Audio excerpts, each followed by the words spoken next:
Hi everybody. Nicholas cage എന്ന ആക്ടറിന്റെ watch list ആണ് ഈ ഒരു വീഡിയോ. ആദ്യത്തെ മൂവിയാണ് നാഷണൽ ട്രഷർ. നിക്കോളസ് കേജ് ഇതിൽ ബെഞ്ചമിൻ ഫ്രാങ്ക്ലിൻ എന്ന ഒരു ഹിസ്റ്റോറിയൻ ആയിട്ടാണ് അഭിനയിക്കുന്നത്. ഇതിൽ അമേരിക്കൻ ഡിക്ലറേഷൻ ഓഫ് ഇൻഡിപെൻഡൻസ് എന്നൊരു സംഭവം ഇദ്ദേഹം സെർച്ച് ചെയ്തുകൊണ്ടിരിക്കുകയാണ്. കാരണം അതിൽ ഒരു ട്രഷറിലേക്കുള്ള മാപ്പ് ഉണ്ട്. ബെഞ്ചമിൻ ഇതേ സമയം മറ്റൊരാളായിട്ട് മത്സരിക്കുകയാണ്, ഇയാൻ എന്നൊരു ക്രൈം ബോസ്. ഈ ക്യാരക്ടറായിട്ട് അഭിനയിക്കുന്നത് ഷോൺ ബെൻ ആണ്. ഇദ്ദേഹം ഈ ഒരു ട്രഷറിന്റെ പിന്നാലെയാണ്. ഈ പടത്തിൽ നിരവധി പസിൽ സോൾവ് ചെയ്യുന്ന പോലത്തെ സംഭവങ്ങളും മിസ്റ്ററീസും പിന്നെ ആക്ഷനൊക്കെ നിറഞ്ഞിട്ടുള്ള ഒരു കിഡിലൻ എന്റർടൈൻമെന്റ് മൂവി തന്നെയാണ്. അടുത്ത മൂവിയാണ് കോൺ എയർ. തൻ്റെ വൈഫിനെ പ്രൊട്ടക്ട് ചെയ്യുന്നതിൻ്റെ ഇടയിൽ ആക്സിഡൻ്റലി ഒരാളെ കൊല്ലുകയാണ് എക്സ് ആർമിക്കാരനായ കാമറൺ പോ എന്ന കഥാപാത്രം. ഈ കഥാപാത്രം അഭിനയിക്കുന്നത് നിക്കോളസ് കേജ് ആണ്. അങ്ങനെ ഇദ്ദേഹം ജയിലിൽ എത്തിപ്പെടുന്നു.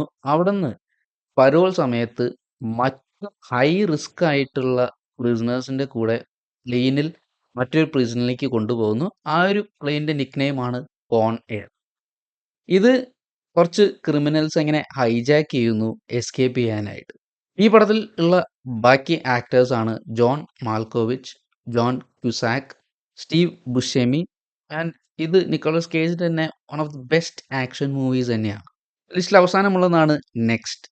നിക്കോളസ് കേജ് ഇതിലൊരു മജീഷ്യനായിട്ട് അഭിനയിക്കുന്നത്. ഇദ്ദേഹത്തിന് ഒരു പ്രത്യേക കഴിവുണ്ട്. അതായത് ഫ്യൂച്ചറിൽ നടക്കാൻ പോകുന്ന കാര്യങ്ങൾ ഒരു 2 മിനിറ്റ് ഉള്ളത് കാണാൻ പറ്റും. അങ്ങനെ ഒരു ഗ്രൂപ്പ് ഓഫ് ടെററിസ്റ്റ് ഇദ്ദേഹത്തിനെ എടുക്കാൻ നോക്കുന്നതാണ്, ഒരു ന്യൂക്ലിയർ ഡിവൈസ് പൊട്ടിത്തെറിപ്പിക്കാനായിട്ട് നോക്കാനായിട്ട്. അതേപോലെ തന്നെ FBI-ക്കും ഇദ്ദേഹത്തിന്റെ ഹെൽപ്പ് വേണം ആ ഒരു സംഭവം സ്റ്റോപ്പ് ചെയ്യുന്നതിൽ. ഇദ്ദേഹത്തിന്റെ എബിലിറ്റീസ് വെച്ചിട്ട് അങ്ങനെ കുറെ ആൾക്കാരുടെ കയ്യിൽ നിന്ന് രക്ഷപ്പെടാനും കാശ് ഉണ്ടാക്കാനും അതുപോലെ തന്നെ ബുള്ളറ്റ്സ് എസ്കേപ്പ് ചെയ്യാനൊക്കെ കാണിക്കുന്ന ഒരു സംഭവമാണ് ഈ മൂവിയിൽ നമുക്ക് കാണാൻ പറ്റുക. ഈ മൂവിയിൽ പിന്നെ ജെസിക്ക ബീലും ജൂലിയൻ മൂറും അഭിനയിക്കുന്നുണ്ട്.